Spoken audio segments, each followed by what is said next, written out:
Yo, what it do, baby boos? Today we're gonna be talking about how you can live stream music on your Twitch without it appearing on your vods.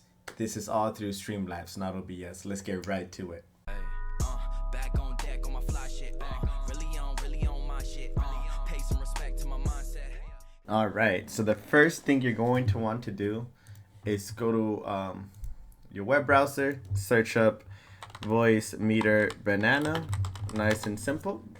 You're going to click on vvaudio.com. Remember, this link is also down in the description below. You're going to want to click on this zip package right here. You're going to click on download.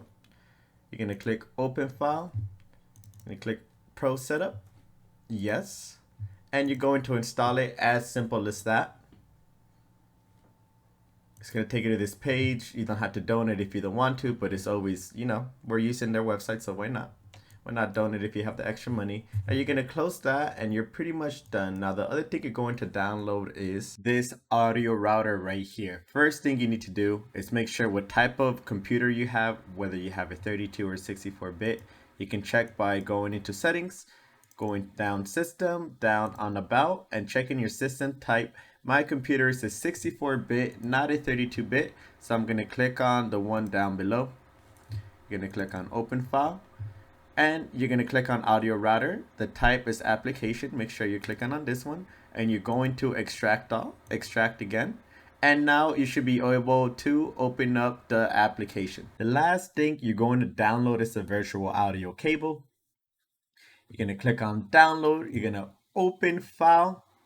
You're going to go down to where it says VV cable control panel. Going to double left click that. You're going to extract all. Extract again. Now you're going to want to right click on the VV cable setup. If you have a 64-bit computer, click on the X64. If not, click on the VV cable setup. I have a 64-bit, so I'm going to right click it. And you do have to run it as an administrator. And then you're going to simply install the driver.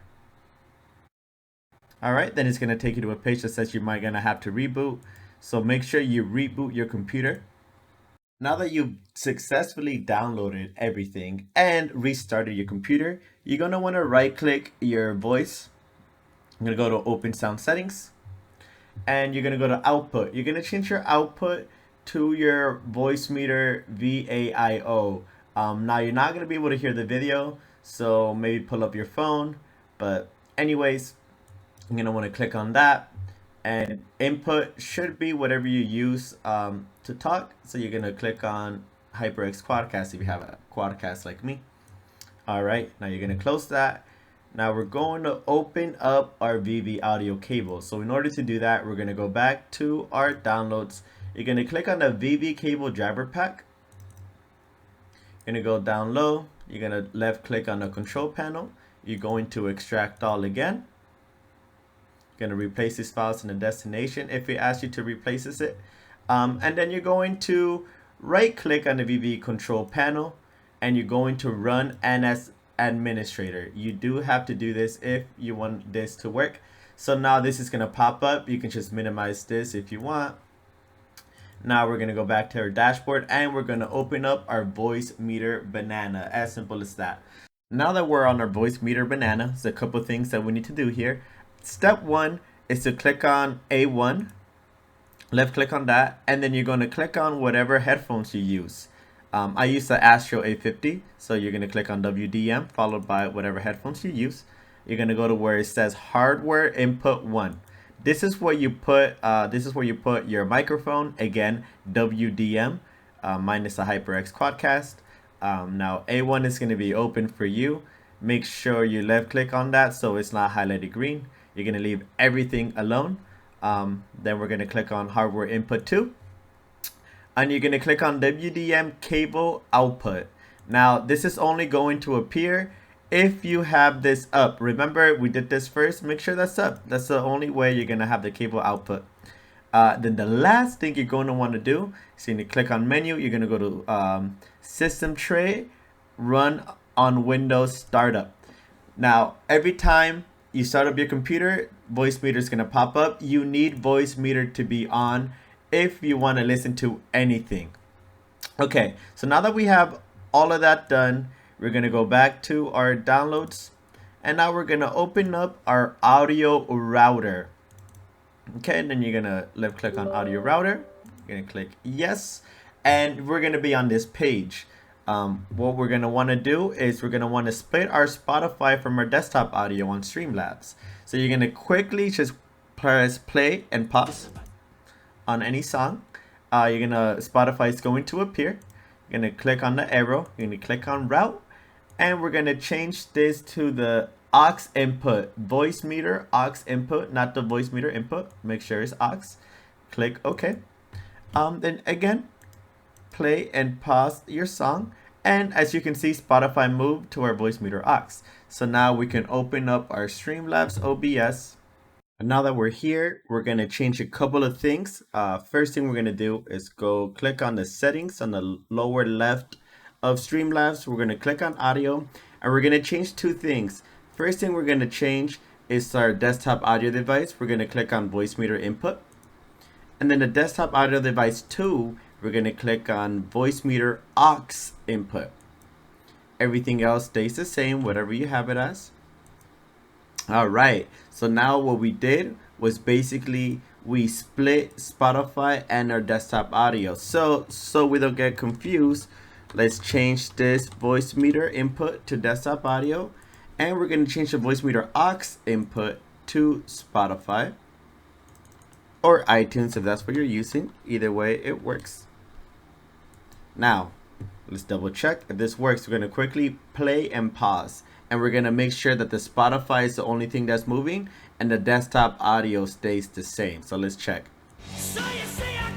There it is, the magic happened. So now to complete this beautiful steps, we're gonna click on output. Now for you, it's going to say simple. Most likely I cannot change this because I'm recording, but you're gonna want to have this in advanced. Now make sure you're on streaming, so make sure you click on that. Your audio track, make sure that is on 1. Now your Twitch VOD needs to be highlighted. Make sure there's a green check mark right there, and a Twitch VOD track option is going to appear. You're going to click on this. There's going to be 6 numbers, 1 through 6. Make sure that you are on number 6. Simple as that. Now we're going to click done. Now to really make the magic happen, we're going to go over to Mixer. We're going to click on the scroll wheel on the right side of the Mixer, and easy peasy, we're going to leave everything the same, but we're going to click number 6 on Spotify. Now this means every time we go live, our beautiful viewers will be able to hear our music, while our past broadcasts, aka our Twitch VODs, will not have our music. And there you have it. That is literally all you have to do. It was like a 7-8 minute tutorial, super easy to do. I couldn't find a video on how to do it, so I felt the need to upload it myself, just in case there's any streamers out there using Streamlabs and not OBS, and they're trying to figure out how to mute their music on their VODs. On top of that, make sure that you understand that this does not grant you immunity from DMCA strikes. You can still get copyrighted strikes from playing music from your Spotify or iTunes or even YouTube, still using this method. I'm pretty sure Twitch doesn't have like a bot that goes into your live streams. They only go to your past broadcasts, but I wouldn't be surprised if in the future they do. So just remember, this is not a way to avoid strikes, but it is a way to remove music from your VODs. Either way, I really hope you all enjoy this video. If this worked for you, or if you just enjoy my content in general, don't forget to subscribe. I'll go live almost every single day. I'm all over the place. I don't really have a schedule yet, but I'm working on that. Anyways, if you're trying to reach me, here are my social media. If you want to go on my Discord, description down below. Don't forget that all the links that we talked about are in the descriptions. If you have any questions, please just feel free to ask me any questions. Oh, and for my Roll Company players out there, we're hosting a tournament on July 10th, I want to believe. So be on the lookout for that. Anyways, have a beautiful, beautiful beautiful day, everyone. Peace out.